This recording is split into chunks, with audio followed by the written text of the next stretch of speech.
President, Conference, Christina McAnea, General Secretary.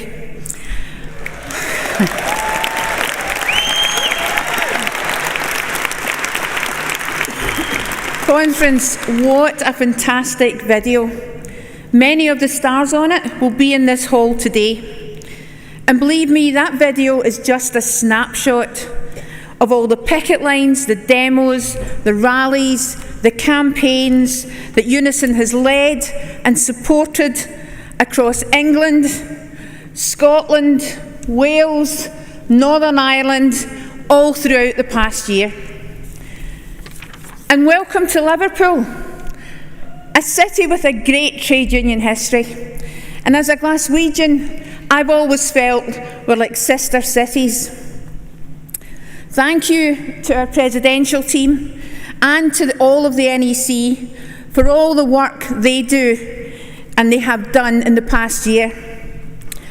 And I want to give a very warm welcome to all of our international guests, Rosa, Darnelli, Mehmet, Osman, Shawan and Francoise.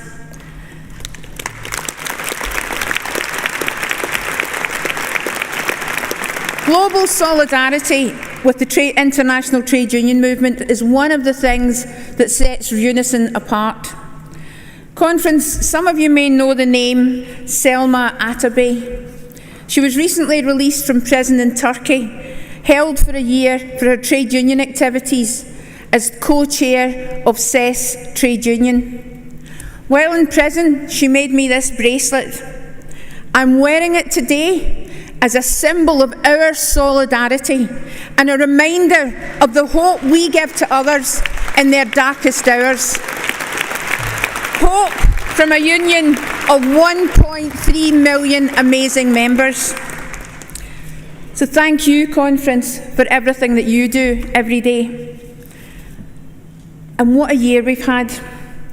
Thousands upon thousands of you voted for strike action. In the Environment Agency, in the Care Quality Commission, in our universities, staff are still in dispute. And our local government members in England and Wales have until the 4th of July to vote for strike action too. Northern Ireland's ballot will start in August, and Scotland's starts later this month. Local government services are too often overlooked. It's only when there's no one there to fill in the potholes, empty the bins, or when that urgent care package isn't there, or your child with special needs doesn't get the support in school, that people realise just how important these services actually are. So during this ballot, my message is simple. Vote for strike action, not just to get the better pay you deserve, but to save our services and shine a spotlight on the chronic underfunding of these essential services.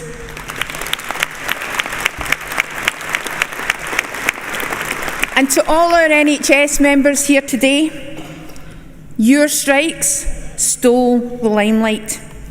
Your action won the hearts of the public. And your waves of yes votes piled pressure on mediocre ministers who wanted to bury their heads in the sand and hope it would all go away. With just 8 health branches in England and all the health branches in Northern Ireland out on strike in December, January and February, we headlined the news bulletins, we filled the newspapers, and we led the political debate on NHS pay.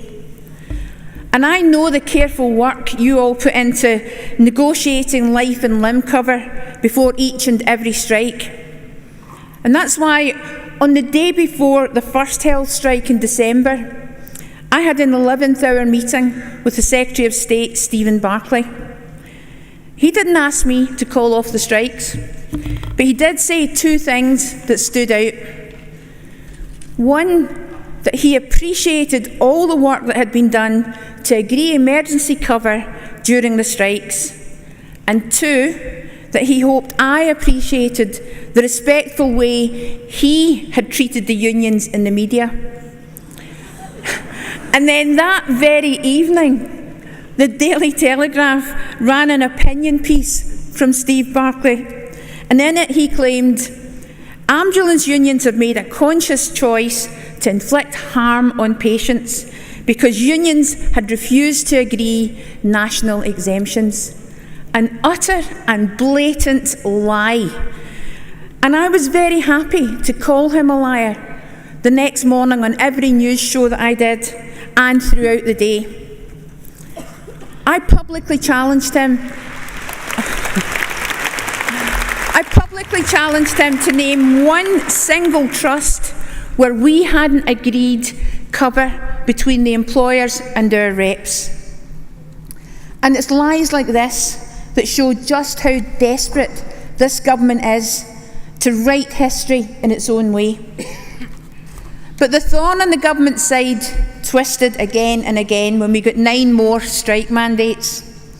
The threat of having almost every ambulance branch in the country, our really important blood and transplant services,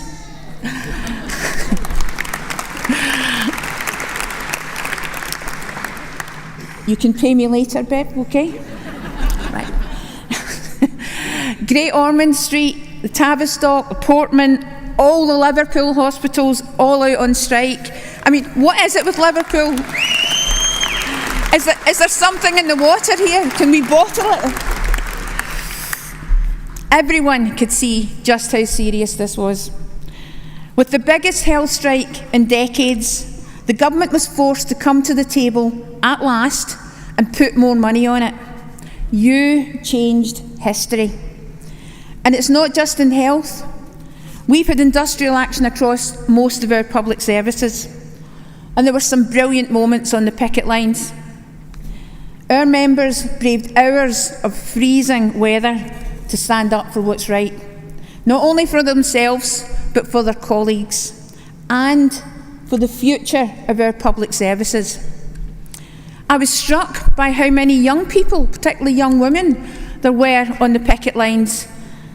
And it gives me confidence that the future of our union is in safe hands.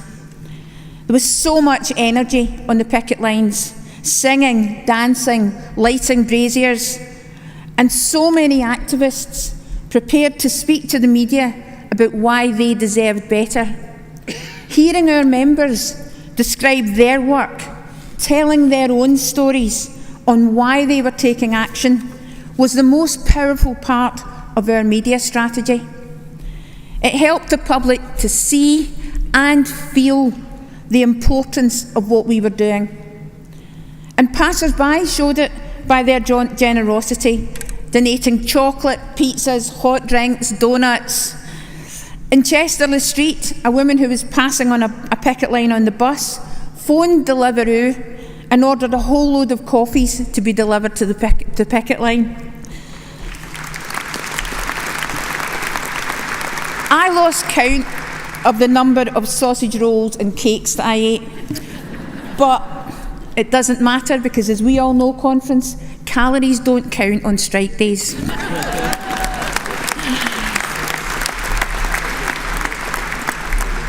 The public were 100% behind our strikers. Horns were tooting all the time, police cars, buses, fire engines, even white van men, because they remembered when these workers had been there for them. On the York picket line, a local man approached us and, full of gratitude to Yorkshire ambulance workers for saving his wife's life last year. And the family feel on the picket lines was phenomenal, with star appearances from children and babies helping to keep spirits high. And picket line putches became a social media sensation. Dogs are no longer just our best friend. They're the #1 industrial action campaign companion. I'm glad I got that out. I'd been worried with that one.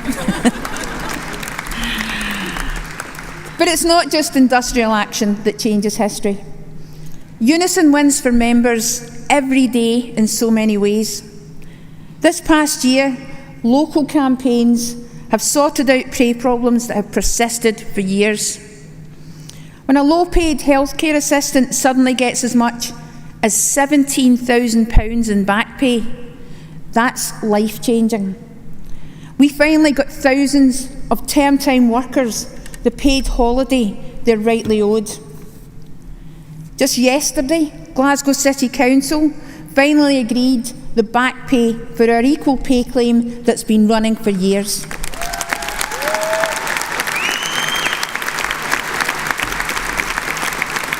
And I must declare an interest in this one because my daughter works for the council and she was texting me yesterday because she can't wait to get her back pay.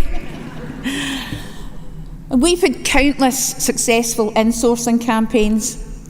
I'll just mention two recent ones. In Bart's Hospital Trust in London, 1,800 staff were brought back into the NHS.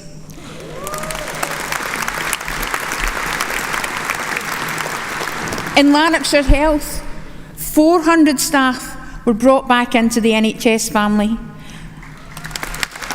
And when I visited those branches and spoke to those members, they were absolutely delighted, proud to show me their new NHS uniforms.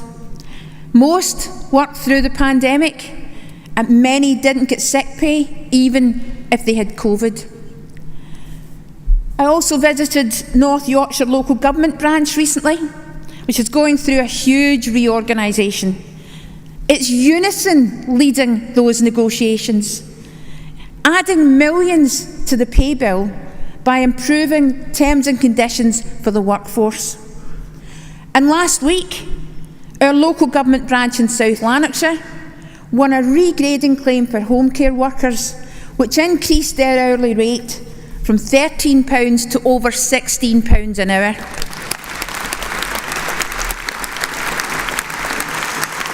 And I know many of you will have similar stories to tell, because conference wins like these don't happen by themselves. Too often, the negotiations you're involved in your workplace go unnoticed. And staff think their employer has just freely handed them a better deal from the goodness of their heart. Now, if this government had a good heart, we would already have a functioning care service and avoided the scandal of so many care home residents dying needlessly from COVID. So last week, we launched a roadmap to a national care service, and one of our top priorities, our next task, is to get a future Labour government to adopt this. Conference, last October, I was incredibly proud to give the Jimmy Reid Memorial Lecture in my hometown of Glasgow. Jimmy Reid was a huge inspiration to me as a teenager and remains so to this day. He was passionate about making sure everyone is given the opportunity to realise their potential. He said, "I'm convinced that the great mass of our people go through life without even a glimmer of what they could have contributed to their fellow human beings. This is a personal tragedy. It's a social crime. The flowering of each individual's personality and talents is the precondition for everyone's development." And this year, conference, during my travels around the country, I've met some of our amazing members and heard their stories. I met Chris, the branch secretary at Newham Hospital, and he told me about an event they held in October in Black History Month to celebrate black members' talents and skills outside of work. They called it Much More Than You Are, because they wanted to show that people are so much more than their uniform, their grade, or their job. I met Becky, a young woman working as a healthcare assistant in Tameside.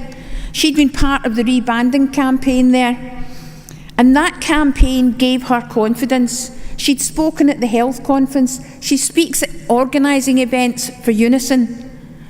And just think about the debate, the people we heard speaking yesterday in the debate about empowering low-paid women workers.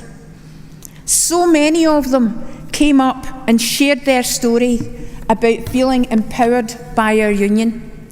These inspiring people are the real strength of UNISON. And I'm lucky, very lucky, to have met so many truly inspiring people over the past year. And then, of course, there was Matt Hancock. After the madness of Johnson's time in office came to an end, and Truss and Kwarteng delivered a budget that sent our economy into freefall, I had the dubious honour to spend a Sunday morning sitting next to Matt Hancock on the Laura Kuenssberg show.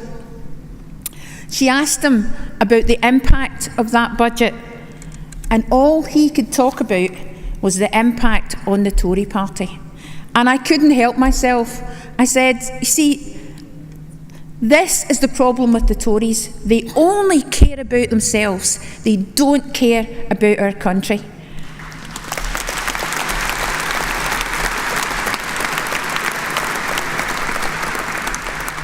Unlike Matt Hancock, UNISON members live in the real world, paying for the real impact of Tory mistakes. And so many of you have risen up and grabbed the opportunities of our campaigns and action. And these opportunities keep coming. This is the year of black workers in UNISON. And whilst it's important to shine a light on key groups and issues, this is not just do this for 1 year and move on. I don't have lived experience of racism, but my job is to do everything possible to make space for our black members to speak up for themselves, to make sure their voices are heard loud and clear. We will build a legacy, one that grows our black activists and increases black representation in our union's democracy. 75 years ago, the Empire Windrush landed in the UK, and a few weeks later, the NHS was born. Conference, we wouldn't be celebrating the NHS's 75th birthday this year if that ship had never docked in Tilbury.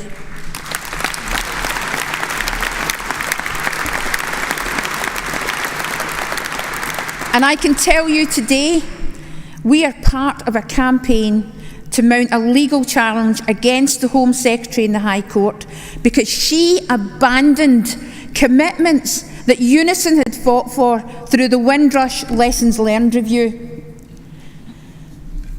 This really is a year for important anniversaries, some tragic, some celebratory. It's a privilege to be awarding Neville Lawrence and Doreen Lawrence honorary membership of UNISON in this year, which marks the 30th anniversary of the tragic murder of their son, Stephen.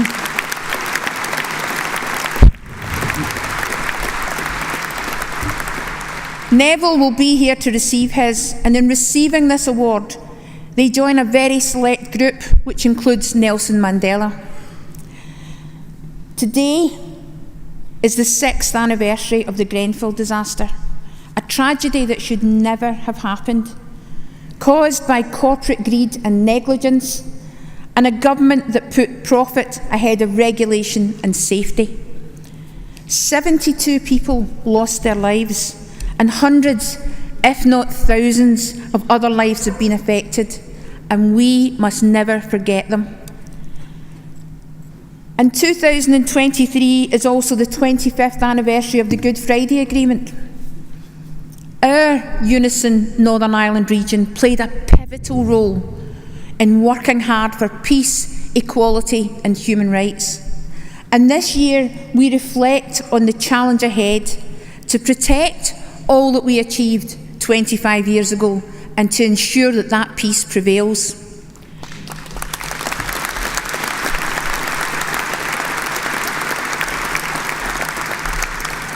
And of course, it's the 30th anniversary of UNISON, which I'm sure we'll all be celebrating in July. And last year, 2022, was the year of disabled workers in UNISON, and we campaigned to get a disability employment charter, a hugely important piece of work. The first employer signed up to it this year, Newcastle City, and I'm sure there'll be many more to come. The year of disabled workers might have ended, but the fight for equality continues. The government in Westminster likes to set one group against another, demonising those it considers other. If you complain about bullying or sexual harassment, you're a snowflake who can't take a joke. If you argue for rights for trans people, you're too woke. I don't even know what that means. For me, fighting discrimination isn't woke. It's just what we do.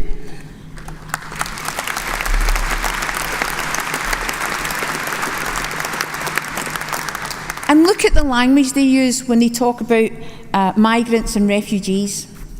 They're prostitutes and people traffickers, says the Home Secretary. No, they're far too often the victims of crime, not the perpetrators of crimes.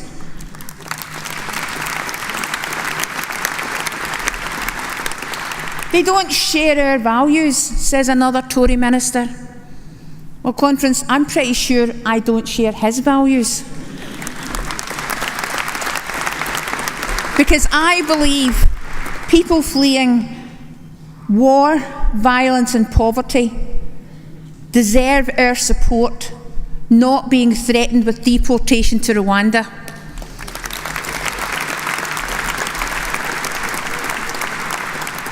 The Tories see us as other too, trade unionists. They're intent on restricting union power and taking away workers' rights, your rights. But we remain strong and defiant in the face of anti-union legislation. The Tories are looking nervously over their shoulder at us, and we know they are rattled by our movement's recent show of strength, because they've now brought in even more repressive anti-union legislation. Legislation that would make the UK one of the most difficult places to strike in the democratic world. But we remain strong and defiant.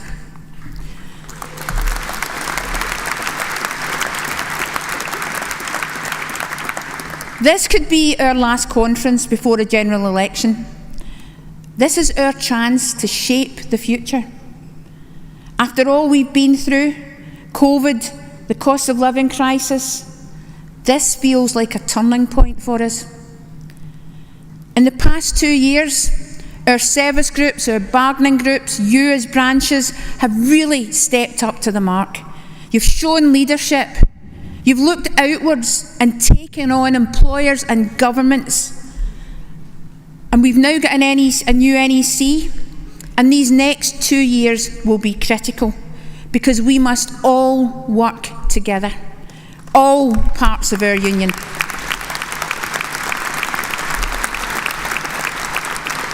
We all have a part to play, and we've achieved so much this past year. Look at the work you've done to reach out to members in your branches. You've got them to vote by energising and enthusing them about our fights and campaigns. Let's not lose that energy and that momentum. Let's build on it. Conference, public services are our shelters. They protect and support us. And public service workers are our guardians, always looking out for others, making sure our key services are working to protect us all. But who protects them? Who protects our guardians? Governments come and governments go, but UNISON has been around for 30 years. And throughout that time, we've been defending our shelter. We've been standing up for our guardians when their work and livelihoods are disrespected.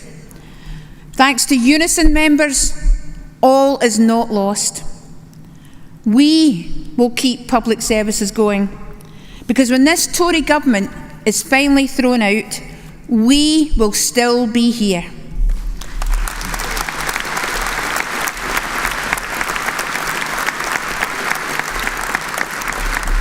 we will still be strong and defiant. And we'll be ready to work with a new government to rebuild our public services and demand respect for the workforce. But there's still a lot to be done before the next election. Stories like the member stories I've shared with you today have kept the public with us. Our stories of courage and sacrifice have made it tough for this uncompromising government. And this week is an opportunity for us to hear each other's stories and share them more widely. Stories about how UNISON has made a difference, about how you, as leaders in our union and in your workplaces, have made a difference. And your stories show the public who we are, what we care about, and how our struggle is not about narrow-minded self-interest, but about creating a kinder, fairer society. So when you're back in your branches, organise, grow the membership. With every single new member, our power and influence grows. Stay strong, stay defiant, and let's keep making history. Thank you.